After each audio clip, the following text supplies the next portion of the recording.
Mon Dieu, ils ont été attaqués.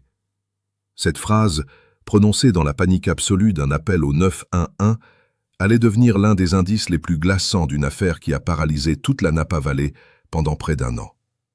Abonnez-vous et laissez un commentaire, parce que cette histoire de trahison va vous retourner l'estomac jusqu'à la dernière minute. La soirée d'Halloween 2004 aurait dû être ordinaire. 3 colocataires, Lauren Epler, Adrian Insonia et Leslie Mazzara, avaient passé leur soirée à distribuer des bonbons aux enfants du quartier avant de se coucher vers 23 heures. Leslie et Adrian dormaient à l'étage. Lauren était installée au rez-de-chaussée. Vers 1 heure du matin, son chien Chloé commença à aboyer frénétiquement, déclenchant le détecteur de mouvement extérieur qui alluma la lumière du jardin. Lauren se réveilla, l'esprit encore embrumé, et ressentit immédiatement que quelque chose clochait. Elle tenta de se convenir que ce n'était que les chats du voisinage qui avaient encore une fois activé le capteur. Elle essaya de calmer Chloé, murmurant doucement pour l'apaiser. Puis elle entendit les cris de ses amis à l'étage. Le téléphone du rez-de-chaussée ne fonctionnait plus. Lauren grimpa les escaliers, et ce qu'elle découvrit en haut allait la marquer pour toujours. Du sang sur les murs, une scène qui ressemblait à un film d'horreur. Leslie et Adrian étaient étendus au sol, et Lauren ne pouvait même pas distinguer si elles étaient encore vivantes. Avant qu'elle puisse s'approcher davantage, elle entendit des pas résonner dans la maison. Cette fraction de seconde de décision lui sauva probablement la vie. Elle se précipita vers l'arrière-cour, attrapant au passage son téléphone portable dans sa chambre, monta dans sa voiture et composa le 911 en conduisant, hurlant dans le combiné qu'ils avaient été attaqués, qu'elle ne savait pas qui les avait attaqués. Les agents arrivèrent vers 2h15 du matin. Leslie fut déclarée morte sur place. Adrian se débattait encore pour sa vie. L'agression entière n'avait duré que 4 minutes. 4 minutes pour transformer 3 vies en une tragédie irréversible et d'une certaine manière inexplicable. Lauren fut la seule des 3 colocataires à survivre. Elle dira elle-même plus tard que les gens ne survivent généralement pas dans une telle situation, qu'ils sont eux aussi tués. Elle se demanda longtemps pourquoi le tueur l'avait épargnée. Très vite, les enquêteurs comprirent que cette attaque n'avait rien d'un crime au hasard. Quelqu'un détestait suffisamment l'une de ces femmes pour vouloir sa mort, et le tueur n'était certainement pas tombé sur cette maison par accident. Les indices de préméditation s'accumulaient. Une trace sur les stores indiquait le point d'entrée, probablement une coupure que l'agresseur s'était faite en forçant le passage. Des colliers de serrage attachés ensemble avec un élastique furent retrouvés sur les lieux.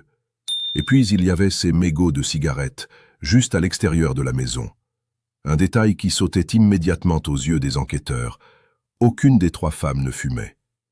Le tueur avait-il attendu là, dehors, peut-être pendant des heures, observant la maison avant de passer à l'acte? C'était littéralement le portrait d'un prédateur patient. La violence de l'attaque elle-même façonna également la réflexion des enquêteurs. Leslie avait probablement été agressée en premier, alors qu'elle dormait.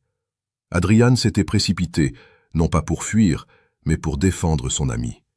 La lutte avait duré jusqu'au bout.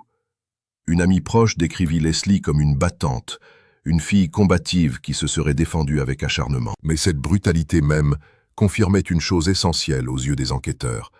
Ce type d'attaque n'est jamais aléatoire. Les victimes connaissaient forcément leur agresseur. Le problème, c'était de découvrir qui.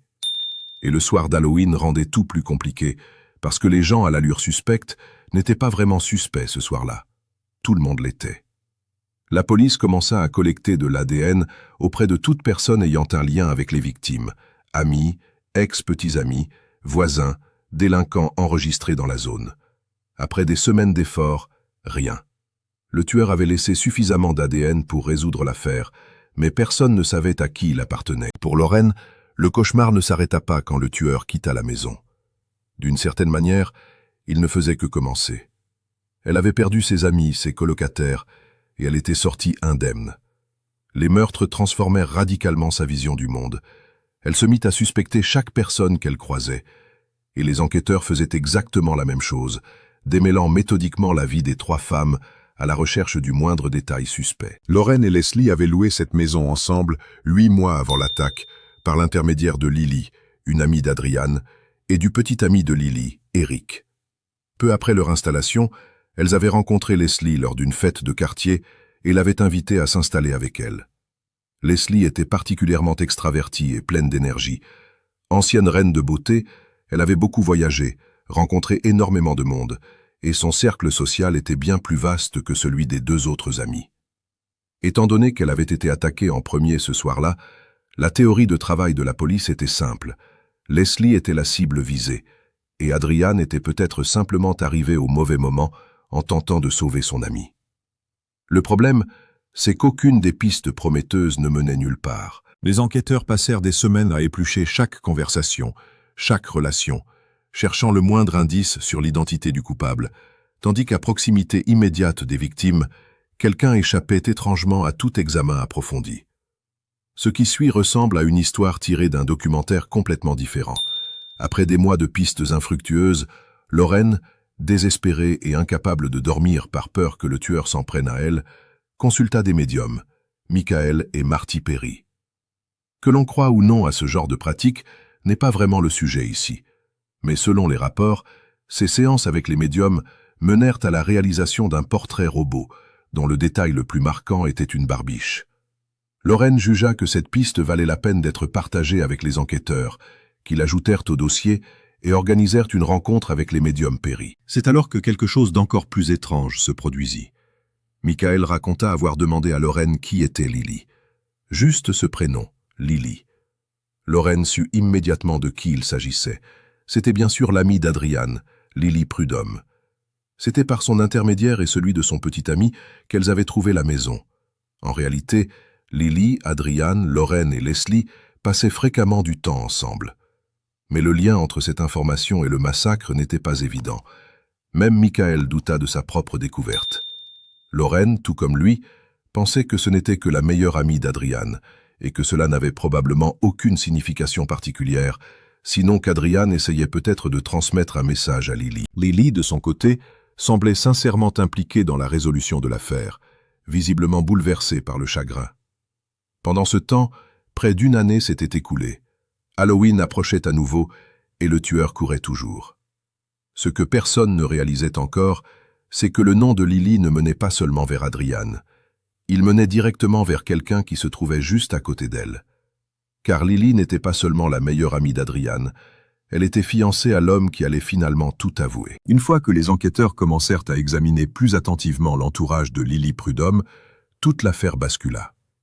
Lily était fiancée à Eric Coppel, et contrairement aux centaines d'autres hommes dont l'ADN avait été collecté puis écarté, Eric n'était pas une simple connaissance distante. Il était tissé dans la vie de ces femmes depuis le tout début. Réfléchissez un instant à cela. C'était l'homme même à qui elles avaient confié le déménagement de leurs meubles. Et plus les enquêteurs creusaient dans son histoire avec Lily, plus la situation devenait dérangeante. Selon Lily elle-même, Elle et Eric étaient ensemble depuis presque 8 ans, et il était temps de se marier. Vu de l'extérieur et surtout aux yeux de leur famille, ce couple semblait heureux. Pas forcément aux yeux de leurs meilleurs amis. En mars 2004, soit 7 mois avant l'attaque, Lily annula ses fiançailles avec Eric, principalement à cause de son problème d'alcool et de son attitude défensive face à cette question. Adrian fut l'une des principales personnes à soutenir Lily dans cette rupture. Il semblait que certaines personnes, peut-être Adrian elle-même, disaient à Lily qu'elle méritait mieux. Cette rupture fut dévastatrice pour Eric.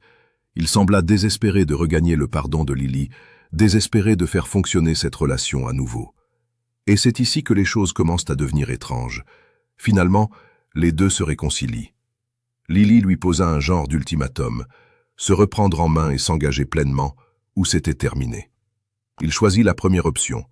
Leur mariage fut planifié pour le 1er novembre 2005, soit le jour suivant l'anniversaire du massacre. Cette fois, Lily alla jusqu'au bout. La mère d'Adrian était présente pour entendre le sermon proclamant que l'amour est plus fort que la mort, que la passion est plus féroce que la tombe. Ce sont des paroles qu'on entend fréquemment dans un mariage, mais rétrospectivement, elles prennent une tournure profondément sinistre. Les enquêteurs réexaminèrent les relations des victimes, et certains commencèrent à se demander s'ils ne s'étaient pas concentrés sur les mauvaises femmes depuis le début. Pendant des mois, Leslie avait semblé être la cible probable. Mais que se serait-il passé si l'attaque avait toujours concerné Adrian? Durant la période entre la séparation et la réconciliation, Adrian faisait partie du système de soutien que Eric avait effectivement perdu.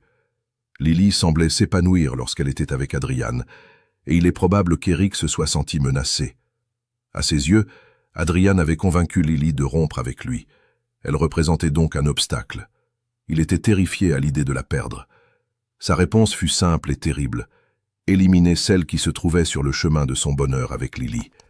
Éliminer le problème. Personne n'a jamais pu identifier une dispute précise ou une confrontation dramatique expliquant les deux meurtres. La police ne disposait que de fragments. Mais bientôt, Eric franchirait lui-même les portes d'un commissariat pour passer aux aveux. Pendant près d'un an, les enquêteurs possédaient l'ADN du tueur, la fenêtre forcée, les mégots de cigarettes à l'extérieur. Ils ignoraient simplement à qui appartenait cet ADN. Cela semble impossible et pourtant, c'est exactement ce qui se produisit. Puis, dans l'un des rebondissements les plus inattendus de toute l'affaire, Eric Coppel se présenta au commissariat et se rendit. Pourquoi? Parce que le jour précédent, la police avait rendu publiques des informations concernant ces mégots de cigarettes, demandant tout renseignement sur une personne fumant ce type particulier de cigarette qui pourrait être impliquée. La théorie dominante est qu'Eric prit peur, et c'est ainsi qu'après des mois d'incertitude, l'un des meurtres non résolus les plus terrifiants de la Napa Valley trouvait soudainement un coupable. Le même coupable qui avait invité les familles de ses victimes à son propre mariage. Lily avait vécu presque une année entière mariée à lui. Comme le souligna un détective, il est difficile de croire qu'elle ait dormi à ses côtés pendant 11 mois sans la moindre suspicion. Lily, naturellement, nia avoir eu le moindre soupçon. Elle semblait sous le choc, mais il n'y avait aucun doute sur l'implication d'Eric. Lorsque les enquêteurs comparèrent l'ADN d'Eric aux preuves recueillies sur la scène du crime, tout s'emboîta parfaitement, et les preuves commencèrent soudainement à raconter une histoire d'une clarté terrifiante. Selon les procureurs, Eric s'était rendu sur les lieux avant l'attaque. Il avait fumé quelques cigarettes en planifiant ses prochains mouvements, puis était entré par une fenêtre. Cette trace sur les stores? Les enquêteurs pensaient que c'était précisément là qu'il s'était coupé en forçant son entrée. Les colliers de serrage retrouvés à l'extérieur ressemblaient désormais beaucoup moins à des débris aléatoires et beaucoup plus à des preuves de préparation minutieuse. L'attaque elle-même n'avait duré que 4 minutes, mais la préparation avait probablement commencé bien avant cette nuit d'Halloween. Une fois Eric ayant avoué, le mystère de qui avait commis les meurtres semblait enfin résolu. Affaire classée, ou du moins, c'est ce que les gens pensaient. Une fois Eric Coppel ayant avoué, le mystère était enfin terminé. Mais connaître l'identité du coupable ne rendit pas ce qui suivit plus facile, car Eric n'était pas un quelconque prédateur en série tombé par hasard sur cette maison lors d'une soirée d'Halloween glaçante. La mère d'Adrian expliqua à quel point cette révélation fut dévastatrice. Elle dit avoir eu l'impression d'entendre les mots sans vraiment les comprendre, se demandant si elle entendait correctement. Elle avait considéré Eric comme faisant partie du cercle intime des amis d'Adrian, ce même cercle d'amis qui l'avait soutenu durant cette période si difficile. Les procédures judiciaires devaient refléter l'ampleur de cette trahison, mais il n'y aurait pas de procès long et douloureux. Eric accepta la responsabilité des meurtres afin que les familles n'aient pas à revivre ces détails horrifiants. En décembre 2006, il plaida coupable à 2 chefs d'accusation de meurtre au premier degré, sachant qu'il risquait la peine de mort. Lors de sa condamnation, voici ce que Lily lui déclara. « Eric, il n'existe rien dans ce monde que tu pourrais faire qui me ferait aimer moi. » Oui, sa propre épouse. Comme vous l'imaginez probablement, elle déposa une demande de divorce peu après. Aujourd'hui, les familles des victimes ne soupçonnent en aucune façon que Lily ait été au courant de quoi que ce soit. Eric reçut 2 peines de prison à vie consécutives, sans possibilité de libération conditionnelle. Avant qu'on ne l'emmène, il déclara, la voix brisée, qu'il était un homme détruit, que les mots lui échappaient pour exprimer la profondeur de son chagrin. Il pleura et s'excusa. Mais la mère d'Adrian reste convaincue qu'il pleurait pour lui-même. Pour être honnête, j'ai eu exactement la même impression en le regardant au tribunal. Il est difficile de croire en un remords sincère venant de quelqu'un qui a pris 2 vies pour si peu. Et de toute façon, aucune excuse ne peut restituer ce qui a été enlevé à Leslie et Adrian. Aucune déclaration ne peut effacer ce que Lorraine a vu cette nuit-là. C'est une pensée vraiment glaçante. Personne n'avait réalisé que l'homme qu'elle considérait comme un membre de leur entourage proche était en réalité au centre du pire massacre d'Halloween. Aujourd'hui, la famille de Leslie a ouvert le Mazzara Cottage, un centre de lutte contre le cancer qui était sa passion en dehors de la danse et du mannequinat. La famille d'Adrian la garde dans leurs pensées chaque jour, et sa mère conduit toujours sa voiture, intacte, plus de 20 ans plus tard. Chaque fois qu'elle monte dans cette voiture et allume la radio, elle ressent la présence de sa fille à ses côtés, et cela lui donne le sentiment que la journée sera belle. Leslie et Adrian seront toujours aimés et jamais oubliés, tandis qu'Eric, lui, est déjà en train de tomber dans l'oubli. Si cette histoire de trahison vous a marqué, abonnez-vous pour ne manquer aucun de nos prochains récits. Likez cette vidéo pour nous aider à continuer ce travail, et dites-nous en commentaire ce qui vous a le plus glacé le sang dans cette affaire. Parce que parfois, le plus grand danger ne se cache pas dans l'ombre d'un inconnu, mais dans le sourire familier d'une personne qu'on croyait connaître.